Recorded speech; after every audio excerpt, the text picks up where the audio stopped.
Pregnant, mutantide in a storm cellar. A Lakota chief lifted the door and sang, over her child. The door was oak, 3 inches thick, iron-banded, with a rusted ring pull. I had to lean into, with everything I had before it gave. The smell that came up was old water and fear, and something else. Something alive still, which was not what I expected. I had found that cellar because my horse stopped. Not spooked, not water-smelling. Just stopped.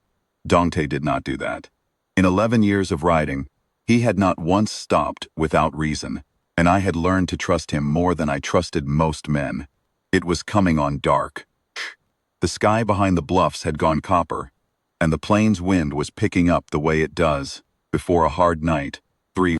That low sound through the grass that I have heard since I was a boy running in it barefoot. My people had packed up 3 days before and moved the camp 40 miles east to the winter grounds near the creek bend.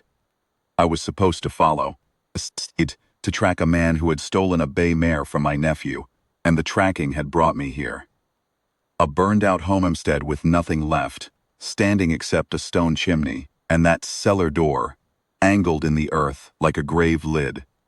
I pulled it open and stood over it a moment, letting my eyes catch up to the dark below. She was in the far corner. Hands tied to a post that had once held shelving, she had pulled herself as far from the stairs as the rope would allow, which was not far, maybe the length of a blanket. Her hair was loose and matted with what I later understood was dried blood from where she had struck her head, and she was, God, she was very near her time. That much was plain even in that light, even to a man seeing her from above and 8 feet away. She did not cry out. She didn't make any sound at all. She looked at me with eyes that did not run from my face the way white settlers' eyes sometimes did. She looked at me with the particular steadiness of someone who has been afraid for so long that a new thing to be afraid of barely registers. I went down the steps. I want to tell this right because there's a temptation to shape it into something it wasn't. I didn't know anything about her. Something mystical. I felt the cold of that cellar, and I smelled what the place had been for her. For however long she'd been there, I thought, rope first, everything else after. My knife is buffalo bone handle, iron blade, sharp enough to shave with. The rope was hemp, old, and frayed in places where she had worked it. It took one draw. When her hands came loose, she did not sob. She did not throw herself at me. She pressed both hands flat to her knees and breathed. Sat there breathing with her eyes closed.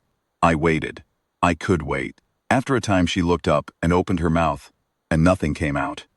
I watched her try twice more. Nothing. Not mute in the way of someone struck dumb by shock, though God knows she had cause. This was older. This was a woman who had not had speech for a long time, or perhaps had never had it. I would not know which for many weeks. I crouched to her level. I said my name. Cheng, Sing, which in my language holds the sound of something burning at the edge, like a prairie fire seen from a long way off, and I said it slowly and I kept my hands where she could see them. She watched my mouth. Then she reached up, not quickly, not grabbing, just reached and laid 2 fingers on my forearm, there and then gone. Like she was checking whether I was real. I said in English, I am going to bring you up. She nodded. Getting her up those stairs was work. Because she was dead weight, she wasn't. She helped. She was tougher than she looked, which turned out to be a pattern. The stairs were rot-eaten, and her balance was off because of the child she carried, and because one of her ankles had swelled to nearly twice its size. Whether from the rope or from a fall, I couldn't tell. I put my arm around her and took most of what I could, and we came up into the copper, evening air, and she stood on the ground and tipped her face up at the sky, and I watched her. She was younger than I had thought in the dark, not much past 20, if that. Her dress was homespun, brown, ruined. There were bruises on her forearms and her jaw that I did not look at long, because they made me want to ride back toward the men who had put them there, and that was a want I had to set down for now. I gave her water. My skin was 3/4 full from the spring I had crossed that afternoon, and she drank until she stopped herself, which was before I would have stopped her. She handed it back carefully. I pointed east. I said, "My people's camp is that way. 2 days ride, 1.5 if we push." I looked at her ankle, maybe 2.5. She looked east, then she looked at me. Then she looked at my horse, Dong Tae, who had come around and was standing a respectful distance away with his ears forward. She nodded. That is how it began. I want to be honest about those 2.5 days, because they did something to me that I have spent a long time trying to name. I am a chief. I have been a chief since I was 31 years old, which sounds young but was not the way we came at it. Years of watching my father, years of the soldiers and the treaties, and the dying and the endless council fires, where I had to sit and hold my face still, while men with fat hands decided what we were owed and gave us a fraction of it. By the time I lifted that cellar door, I had been chief for 9 years. I was 40 years old, and I knew how to do most things in this world that I needed to do. And I had learned not to expect much from the doing of them. What I mean is, I had gotten used to being necessary and not particularly wanted. She changed that. Not on those 2.5 days. I didn't know it then. But looking back, that ride is where it started. She rode with me on Dongtae. There was no other way. Her ankle wouldn't hold a mile on foot, and I had no second horse. I put her in front so I could keep her upright and she would have something to hold. She held the horn. She sat straight for as long as she could, and when the pain or the tiredness got to be too much, she let herself lean back against me and did not make anything of it. And I did not make anything of it. And that easiness was. It was not something I had expected from a white woman I had found tied in, a hole in the ground. The first night I made a fire and gave her what I had, which was dried meat and some flat bread my sister had packed me that I had been saving. She ate. She slept sitting up at first. I understood. You don't lie flat next to a man you met today, chief or not, Lakota or not, world being what it is. Then around midnight, the cold came in off the plain, and she was shivering so hard I could hear it across the fire. And I said, "You can sleep. I will stay awake." And I don't know how much of that she believed, but she lay down and was out, inside of 5 minutes. I sat up, and I watched the dark, and I thought about the men who had left her there. I had tracks. Not the mare thieves I had followed here. Different tracks. 2 horses shod, heading southeast. I thought about those tracks. I let myself think about them for 1 hour, and then I put it away because thinking about it changed nothing before dawn, and I needed to be useful in the morning. She woke before first light. She watched me poke the fire back up. Then she did a thing. She reached into the collar of her dress and pulled out a small something on a cord, a flat piece of horn carved into a bird shape, and she held it out to me. She tapped her chest. Then she tapped the bird. She was telling me it was hers. Then she tapped my chest. She was telling me she wanted me to have it. Took it, because refusing a gift is its own kind of rudeness. I still have it. I wear it under my shirt on certain days. When there is something hard ahead, a council, a treaty meeting, a winter that's going to take people. It is a poor carved thing. The wing is slightly off. But I have never once put it on without thinking of that fire in the dark and her sitting there with her hair loose and her hands out. The second day was harder than the first. Ankle held well enough on horseback. But there were 2 river crossings, and I had to carry her both times.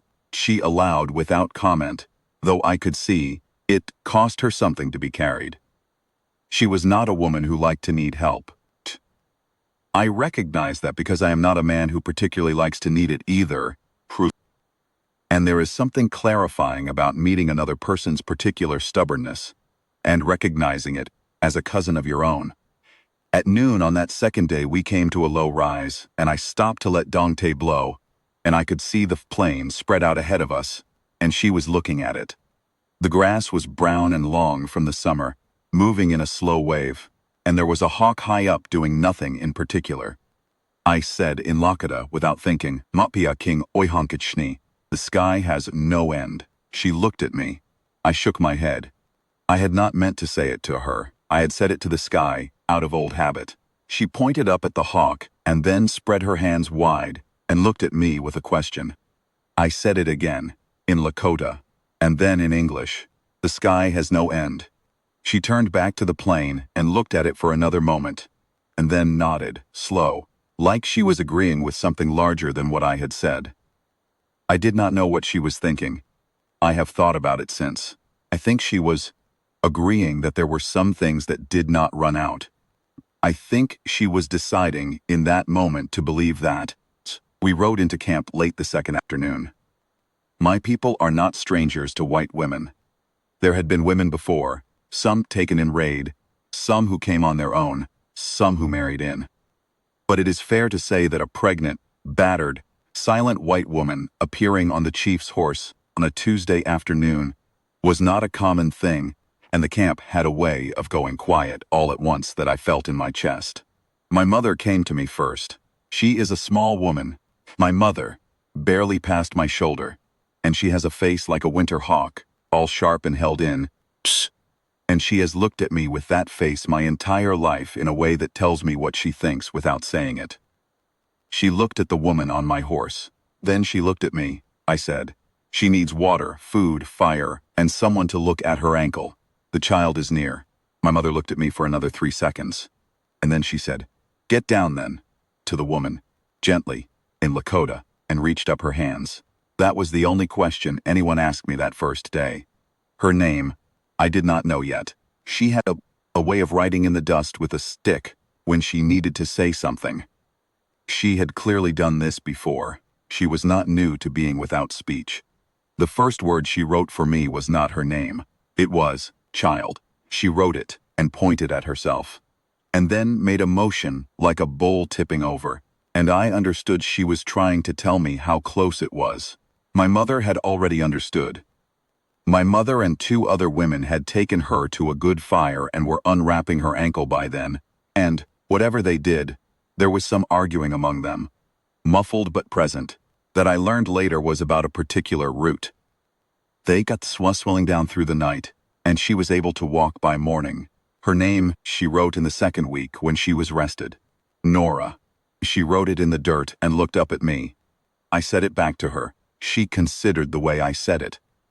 Then she nodded slowly, and did a thing with the corner of her mouth that was somewhere between a wince and something softer, which I would later come to know as the closest thing she had to a smile when something pleased her. "Nora, I am going to skip ahead, and then come back, because a straight line through this would not tell it right." The child came 3 weeks later. It came at night, which they often do, and it was hard. I will not say it wasn't. I was outside my mother's lodge, and I could not do anything, which is the particular torture of that kind of waiting, being the one who can usually do something, and finding there is nothing to do. I sat on the ground, and I cleaned my knife, which did not need cleaning, and I looked at the stars, which were very bright that night, and I thought about the men who had left her in that cellar, who I had not yet gone back to find. And I will be honest with you, I thought about them in a way that I am not proud of. Not the fact of thinking about them, the details. She survived. The child survived. It was a boy, small, loud, as healthy as a calf. And when my mother brought me in to see him, she put him in my arms before she put him in mine, which was her way of asking a question without asking it. I held him. He was very small and his face was squashed from the work of being born, and he smelled of that particular smell of new things that I had not held since my nephew was a baby. He looked up at me, or in my direction. He couldn't see much yet, but his face turned toward me. And something happened in my chest that I do not have a quick word for in either language. Nora was watching from her blankets. She was wrung out, pale in the lamplight, her hair wet. She looked at me holding her boy, and I do not know exactly what she saw on my face. But whatever it was made her close her eyes and breathe out slowly and completely the way a person breathes when something they have been afraid of for a very long time is finally, definitely over. The boy's name she wrote later that week. Elias. Now let me come back to the men. The men who left her in that cellar were not strangers to me by the time I went back to find them. I had asked around quietly, It is a skill, feat. Asking around quietly, learning things through trade talk, and the network of people who move between settlements. And I had been doing it for 20 years. It took me 3 weeks of listening, weeks of piecing what came through the smoke of 2 different trading posts, and one army outpost where a sergeant named Hollis owed me a conversation before I had a full shape to it. There were 4 of them. 2 brothers who had a stake claim south of the burned homestead, a hired man who had come down from the Montana Territory the previous spring, 4th one, whose connection to the others I was never entirely certain of. He moved between them like a dog that belongs to a street and not a house. Nora had been alone on that claim for 6 months. Her husband had gone to a supply town and not come back. I never found out exactly what happened to him. I looked, because she asked me to, in her dust-writing way, pressing her palm flat on the ground and writing husband. And drawing a question mark I recognized from the agency papers I read.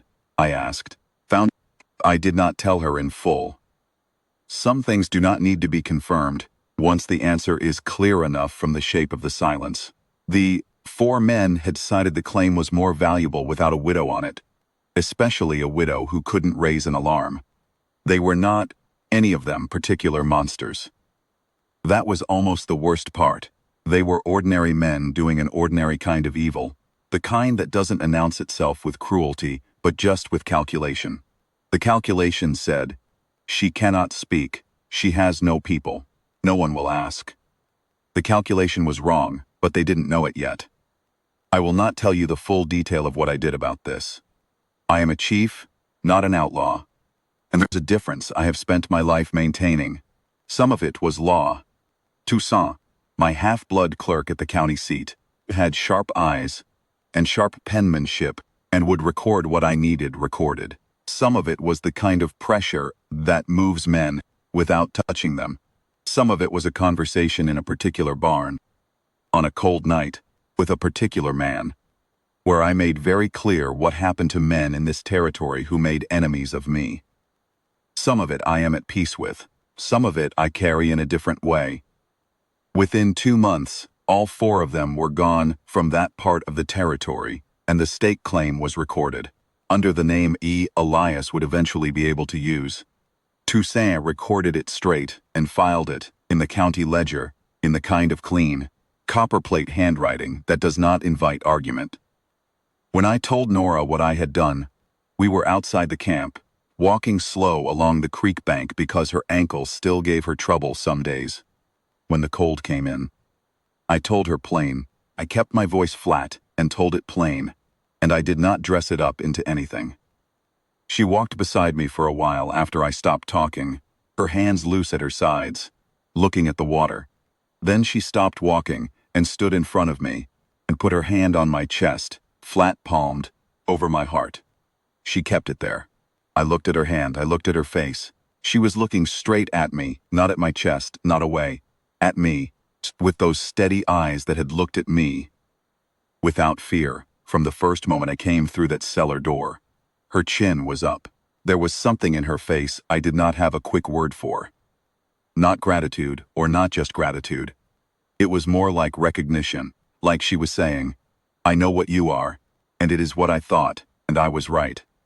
I put my hand over hers. We stood there like that by the creek, with the water noise and the cottonwoods moving, for maybe a minute. Then she picked up my hand, turned it over, and wrote in my palm with her finger, 2 words, slow and deliberate. Thank you, I said, it needed doing. She shook her head. She meant something different than what I meant, and she knew I knew it. She meant, you didn't have to. And she was right. I didn't have to. I chose to. She wrote again, still in my palm, just 1 word this time, stay. I looked at that word, traced in my own hand, and I stood there for a long moment without saying anything, because I was a Lakota chief, 40 years old, and I had learned some things about what happens to a man who wants something and shows it before he is sure of the ground. I said, this is my country, which was not quite what she was asking, and we both knew it. She traced it again. Stay, I said. I am not going anywhere. She looked at me for a beat. Then that corner of the mouth thing happened. That not quite smile, that was better than most people's smiles. I should tell you about the winter, because the winter is where things settled into their proper shape. By the time the cold came in, hard we had built a lodge for her and Elias that was close to my mother's. Not in the women's section of camp, not in the visitors area. Close to my family's fires. Anyone in camp who could read a camp understood what that meant. And if they had opinions, they kept them to themselves. In a community of 200 people, is itself a kind of statement about how a man is regarded. She was useful. I want to say that clearly, because it matters to how the camp took to her. She was not a mouth to feed who had to be looked after. She was not helpless. And she was not grateful in the soft, obligated way that makes everyone uncomfortable. She worked. She could sew. Not in the Lakota way at first, but with a precision that my mother noticed. And, within 6 weeks, my mother was showing her our techniques, and Nora was combining them with her own, in a way that produced something that satisfied both of them. She could set bones. She had clearly done it before. And once word moved through camp that she had a useful hand, people began to come to her.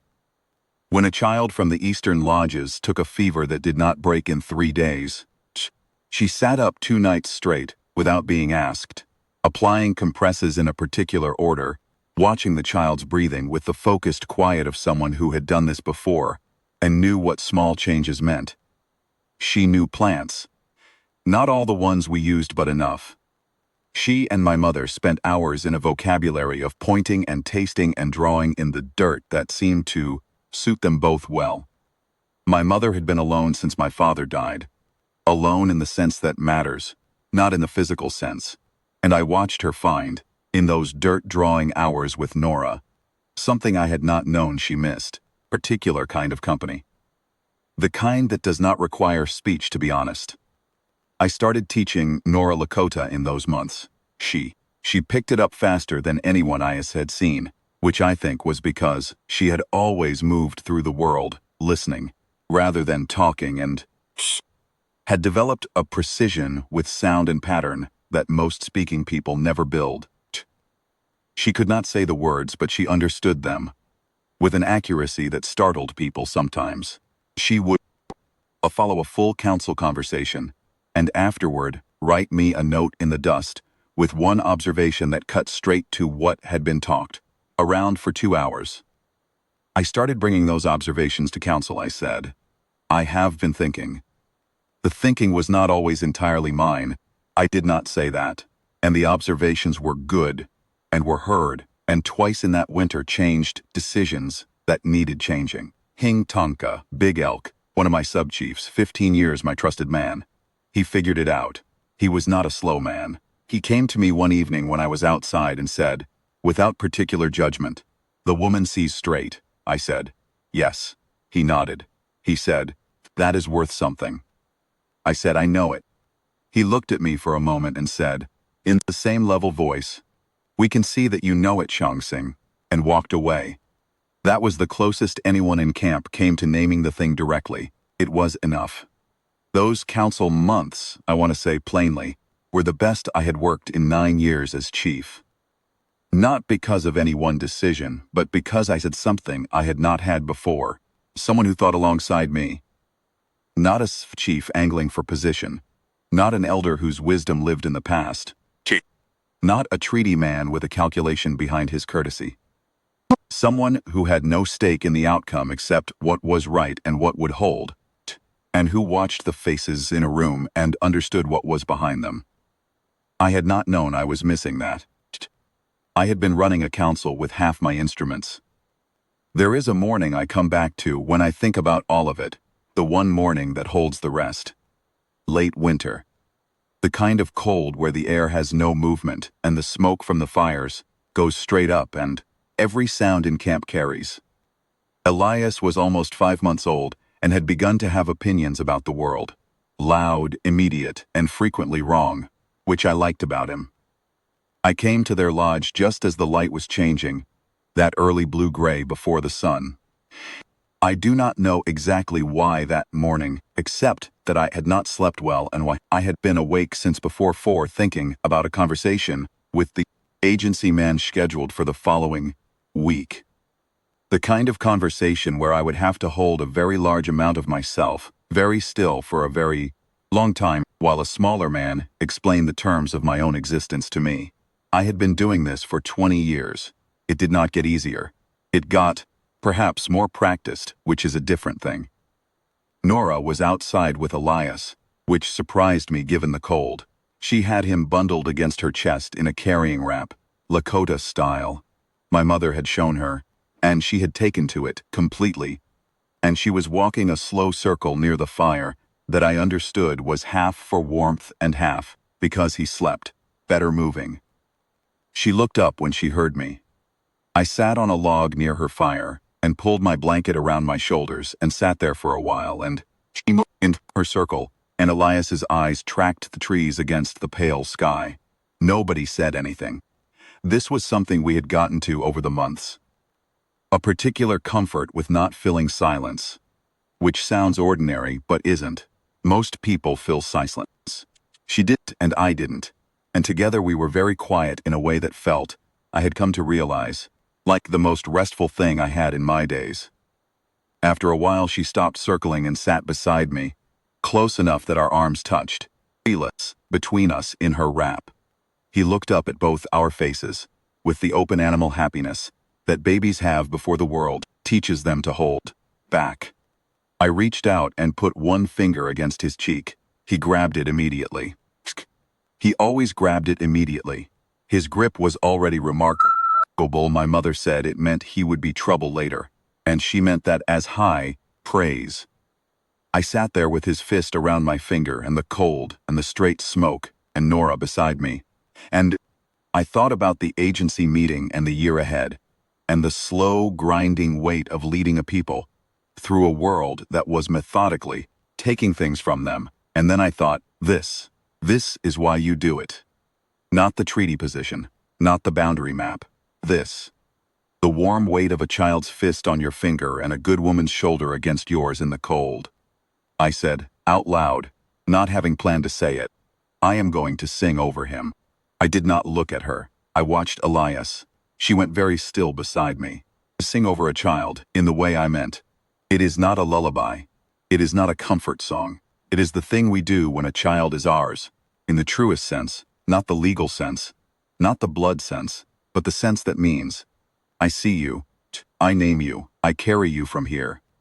It is a claim and a prayer woven together, and the words of it are older than anyone living can trace. I had sung it over my nephew when he was born. I had not sung it since. I had not expected to. She put her hand over mine, the hand that Elias had by the finger. I began. The song is my father's song before it was mine, and his father's before that, and there are phrases in it that none of the living elders can fully translate because they come from a time before. It goes low first, low and slow, like a river before it moves. Then it opens. It rises through the middle with something that is not hope exactly, but is the direction of hope, the insistence that a life has worth and the world should know it. Then it comes down, not defeated, resolved, the way water finds its level. I sang it into the blue morning air, and the straight white smoke went up around us, and Elias held my finger in his fist and did not move. He almost never did. He was listening. When I finished, Nora did not move for a long time. Then she turned and looked at me, and I turned and looked at her. Her eyes were wet, not crying, the edge of it. She was the way a person's looks when something they needed without knowing how to ask for it has been given to them whole, without debt, without condition. She put her head against my shoulder. I did not move away. The sun came up. The smoke went straight. Elias fell asleep against her chest with his fist still around my finger, and I sat there in the warming morning until he let go on his own, which took a while. I was in no hurry. I married her in the spring, not quietly. I want to be plain about that. Because there is a version of this where a chief takes a white woman and keeps it private, folded away from his public life. And I understand why men do that. And I will not pretend the world does not make it sensible. But that is not what I did, and it is not what she would have wanted. She would not have said so. Nora did not ask me for things. But I knew. A woman who had spent her life unseen, and who had survived what she survived by being invisible, and who had sat beside me at that cold morning fire and let herself be seen by my song. That woman deserved to be stood next to in full daylight and not apologized for. I was not going to apologize for her. I held the ceremony in late April, when the cottonwoods were budding and the air had that particular green smell that comes once and then goes.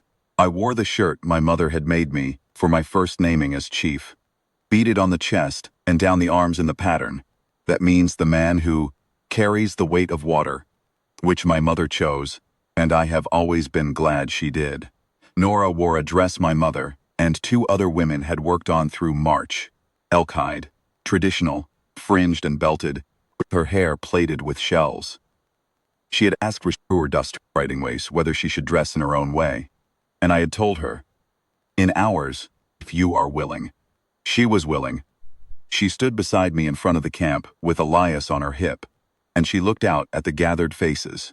200 people, some curious, some already warm, some holding their judgment in the way people hold judgment, until they see which way the chief looks, and then she looked at me. I could see what it cost her. Not fear, the weight of being visible. She had lived inside invisibility for so long that even chosen visibility was an effort, and I watched her decide, in the moment before Hing Tahanka began to speak, to stay square in it. I put my hand at the small of her back. I felt her breathe. Hing Tahanka spoke for a long time. He spoke about me in a way that was not flattery. He did not do flattery, which is one of the reasons I had trusted him for 15 years. But was plain accounting. What kind of man I had been to my people, what kind of chief, what I had carried and how. And then he spoke of what I'd seen in these months. Without sentiment, but without euphemism, he said, "This woman sees our chief clearly," he said. "She came to us broken, and she chose to be whole here, which is a kind of fidelity we recognize," he said. "A man who is seen clearly by a good woman is a fortunate man, and our chief is that today." I watched my mother's face through it. She was watching Nora. She had the expression I knew, that particular settled look she had turned on my father a handful of times in my memory, the expression that meant, yes, this one. After Hing Tahanka spoke, I said what I had to say, which was short. I am not a long speech man, even in my own tongue, and I did not have it in me that day to be formal about something that felt very close. Teat. I said that I had been a chief for 9 years, and I had learned that the weight of it was manageable if you knew what it was for. For a long time, I had known what it was for in the abstract, but had not been able to put a hand on it. I said I could now. That was all I said. Then, I reached into my shirt and took out the carved horn bird on its cord, the one she had pressed into my palm, in the cold cellar, dark 2 days. After I had found her, the one with the slightly off wing, and I put it back around her neck. She looked down at it. Then she looked up at me, and her eyes were doing what they did that morning in the winter cold, at the edge of something she was not going to let fall. Elias reached for the bird and nearly had it off her neck, before she caught his fist, and the whole camp laughed. All at once, the way people laugh when something happens. That is exactly right, and that was how the ceremony ended. Not with ceremony, but with a baby's hand, and 200 people laughing. I have been asked, in the years since, what made me stop at that cellar. I say, Dante stopped, and that is true. But there is a thing under that answer I do not usually give because it sounds like a man making himself large in his own story, and I am careful about that. I will say it now because the story earns it. When I was 12 years old, my grandfather sat with me by a fire, the way grandfathers do with boys they have decided to invest in, and he told me that a man of any real worth would find, once in his life if he was fortunate, the thing that asked of him everything he was. Not more than he was. Everything he was, all at once, fully spent. He said, it would not come in a shape he expected, and it would not be comfortable, and it would require, him to be useful in a way that felt costly. But he said, "A man who finds that thing and meets it is a man who knows the full measure of himself, and there is nothing in this world more valuable than that." I thought, I thought about that teaching for 28 years without knowing what he meant in my bones. I thought I knew. I had gone to war when I was 16. I had led 100 men. I had buried my father and stood in front of soldiers with my people behind me and held the line by nothing but the force of my own refusal to let it give. I thought, my eyes know what I have met the thing. I was wrong. Those things were hard, but they were not it. They were part of it, the way training is part of a thing.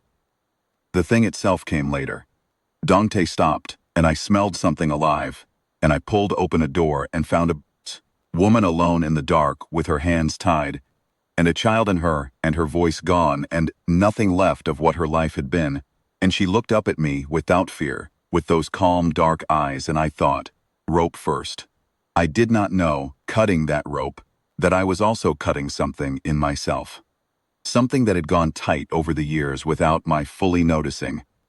The way a man who carries weight all day doesn't notice his shoulders have gone up to his ears until someone says put them down. I had been necessary for so long. Needed, relied on, looked to. I had been the thing between my people and the thing coming for them. And I had held that position with everything I had, and it had made me, not hard, that is not quite the word, held in, occupied. A man so full of what he owed that there was no room to notice what he lacked. She did not rescue me. That is not what happened. She did not swoop in and mend a broken man, because I was not broken. I was whole and capable, and I knew who I was and what I was for. What she did was see it. All of it. The capability and the tiredness underneath, and the care I took, and the steadiness I held, and the particular loneliness of being the man everyone needs, and no one simply wants. She saw it without me explaining it, without me performing it, without me being anything other than the man who came down some stairs and said, "Rope first." And she looked up at me with those eyes, and she trusted me. That trust, plain, immediate, not earned yet, given on nothing but the evidence of my presence in that moment, landed on me, like something I had been waiting for without knowing I was waiting. Not admiration, not dependence. Trust. Trust of a capable woman who had survived everything and still had it in her to extend, and who extended it to me. She kept trusting me. Daily. In 100 forms. A hand on my chest, a head on my shoulder, the carved bird, the word traced in my palm. She chose me silently and constantly and with the full weight of a woman who had good reason not to choose anyone, and did it anyway. I am 63 years old. Elias is 23. He is taller than me by 2 inches, and he has his mother's eyes and her habit of watching everything before he speaks. And he leads with a steadiness that I recognize from close up and from further away. The steadiness of someone who learned, young, that the world can be survived and then outlasted if you keep your hands useful and your word clean. He took a wife last spring, good woman from the Eastern camp, and they are expecting. My mother cried at the wedding ceremony. She has never done at any ceremony in my memory, and she flatly denied it afterward, which was consistent. Nora's hair went silver early, the way some women's does, all at once in her mid-30s, and she did not appear to mind. She wears it braided still. She moves through this camp like she was born to it. She sits in council now, not at the center, off to the side, which is where she prefers. People know she is there, and they talk differently when she is. She still has her habit. When there is something real to say, something she needs me to know, she comes to find me, and she takes my hand, and she writes it in my palm. Slowly, deliberately, the way she has always done, since a Cold Creek bank the 2nd month. Since she decided I was safe enough to give a truth to, she does not write thank you anymore. She writes other things. Things that are only ours, that I will not put here, because they belong to the privacy of a life, and not to a story. But I will say this much. She has never once, in 23 years, written anything in my hand that was less than honest. I have staked my peace on that. Last week we sat outside in the evening, the sky going copper the way it does in the fall, and the camp settling into its end-of-day sounds, and Elias's daughter asleep in the lodge behind us. Nora took my hand in her lap. She wrote slowly, "Still here." I turned her hand over. I wrote it back in her palm the same way she had always done it to me. Slow, deliberate, still here. We sat in that. The way you sit in something true that has never needed defending. The sky went from copper to purple to dark, and the fires came up around camp, and my people moved in the ordinary current of their evening. And the stars appeared one at a time the way they do, one and then 10 and then all of them. And Nora leaned against my shoulder, and I sat there whole, exactly as I was, with a good woman beside me and my dignity unbroken and my hands useful, and everything I had ever been asked to be, finally, fully, at rest. This is what it was. This is what I have.